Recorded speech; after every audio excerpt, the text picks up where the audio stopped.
भी सामने आया है। नवरात्रा के पहले दिन कांग्रेस की सूची आएगी। पहली सूची में 100 से ज्यादा नाम हो सकते हैं, तो दूसरी सूची भी नवरात्रा के तीसरे दिन जारी हो सकती है। तो बड़ा बयान भी पीसीसी चीफ कमलनाथ ने दिया है। सूची को लेकर उन्होंने कहा है कि 15 तारीख यानी कि कल नवरात्रि के पहले दिन ये पहली सूची आ जाएगी, जिसमें आपको जानकारी दे दे 100 से ज्यादा नाम शामिल है। तो वही अगर बात दूसरी सूची की करें तो नवरात्रा के तीसरे दिन इसे जारी किया जा सकता है। तो नवरात्रा के पहले दिन सूची आएगी, 100 से ज्यादा नाम इसमें शामिल हो सकते हैं, यानी कि कल तो बेहद ही महत्वपूर्ण कल का दिन होने वाला है। नवरात्र भी रहेगी और साथ ही साथ ये सूची भी आने वाली है, पहली कांग्रेस की। और दूसरी सूची की बात की जाए तो नवरात्र के तीसरे दिन ये सूची आ सकती है, जिसको लेकर लगातार कांग्रेस मंथन कर रही है। बैठकों का दौर लगातार जारी है और जिन सीटों पर नाम तय हुए हैं सेंट्रल इलेक्शन कमेटी उन पर मुहर लगाएगी, उनके नाम को फाइनल करेगी। और बस अब इंतजार कल का है कि कब कांग्रेस की ये पहली सूची सामने आए। दिलचस्प बात ये रहने वाली है कि किन किन लोगों के नाम इस सूची में शामिल है, ये स्थिति कल साफ हो जाएगी। श्राद्ध के बाद अपनी लिस्ट अनाउंस करेंगे, तो उस रफ्तार से हम चल रहे हैं ताकि 15 तारीख को हम अपनी लिस्ट अनाउंस कर सकें। हम श्राद्ध के बाद अपनी लिस्ट अनाउंस करेंगे, तो उस रफ्तार से हम चल रहे हैं ताकि 15 तारीख को हम अपनी लिस्ट अनाउंस कर सकें।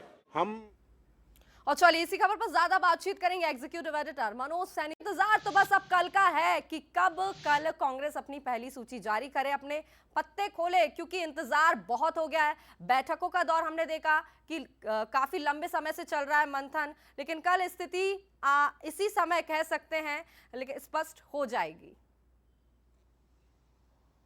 इस बीच में सबके बयान सुनाई दिए हैं, चाहे विपक्ष के नेता गोविंद सिंह हो या अजय सिंह हो या उसके बाद, लेकिन सबसे महत्वपूर्ण बयान है कमलनाथ का, जो कह रहे हैं श्राद्ध के बाद यानी 15 तारीख को हम पहली सूची लेकर आ रहे हैं। तो जो इंतजार कर रहे हैं कांग्रेस के प्रत्याशी की आखिर हमारी सूची कब दिखाई देगी, तो वो समय सिर्फ और सिर्फ 24 घंटे के लगभग बचे जब कांग्रेस की सूची सामने आ जाएगी।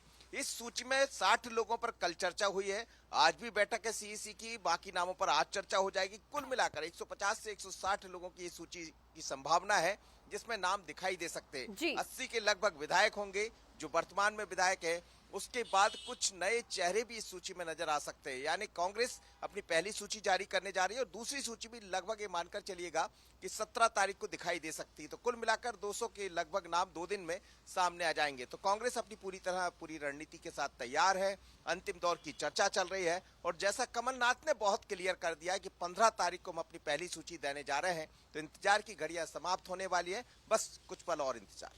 तो सूची पहली रहेगी, इसलिए देखना भी बेहद दिलचस्प होगा कि किन नए चेहरों को इसमें जगह दी गई है, कौन से वो विधायक हैं और कौन से बड़े और दिग्गज नाम भी इस सूची में अगर देखने को मिले। बहुत शुक्रिया बातचीत के लिए मनोज जी।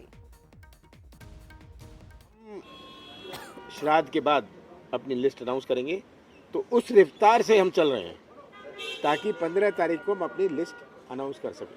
हम श्राद्ध के बाद तो चलिए आपको ये कौन कौन से वे नाम हैं जो संभावित सूची में शामिल हैं। तो खातेगांव से दीपक जोशी आपको बता दे, जावद से समुंदर पटेल, तो वहीं इछावर से शैलेंद्र पटेल, आष्टा से कमल सिंह, पंधाना से रूपाली बारे, राजनगर से निधि चतुर्वेदी, शुजालपुर की बात की जाए तो यहाँ से संभावित नाम है रामवीर सिंह सिकरवार।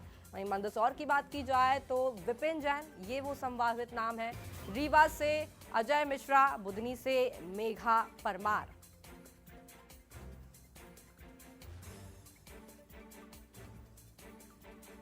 तो चलिए ये देखिए, आपको ग्राफिक्स के माध्यम से दिखा रहे हैं सिंगल नामों की संभावित सूची। राजनगर से निधि चतुर्वेदी, ये संभावित नाम हम आपको दिखा रहे हैं। तो वहीं बात की जाए कुछ और संभावित नामों की, सिंगल नामों की संभावित सूची में पंधाना से रूपाली बारे, जिनका नाम प्रत्याशी के रूप में सामने आ सकता है। तो वहीं बात की जाए कुछ और नामों की, सिंगल नामों की संभावित सूची में तो शुजालपुर से रामवीर सिंह सिकरवार, इनके नाम शामिल हो सकते हैं। पथरिया से लक्ष्मण डांगी, मनासा से नरेंद्र नाहटा, जबलपुर कैंट से जगत बहादुर से, वहीं गुड़ से कपिध्वज से, इन सब लोगों के नाम पहली सूची में, संभावित सूची में, ये हम आपको बता रहे हैं कि ये नाम सामने आ सकते हैं।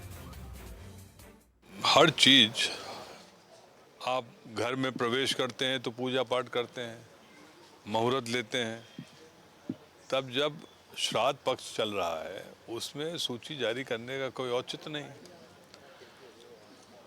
14 को श्राद्ध खत्म, 15 को सूची जारी हो जाएगी। ये कोई बीजेपी का सिर्फ फंडा नहीं, हर हिंदू का है और इसको किसी राजनीतिक रूप से न देखा जाए। खबर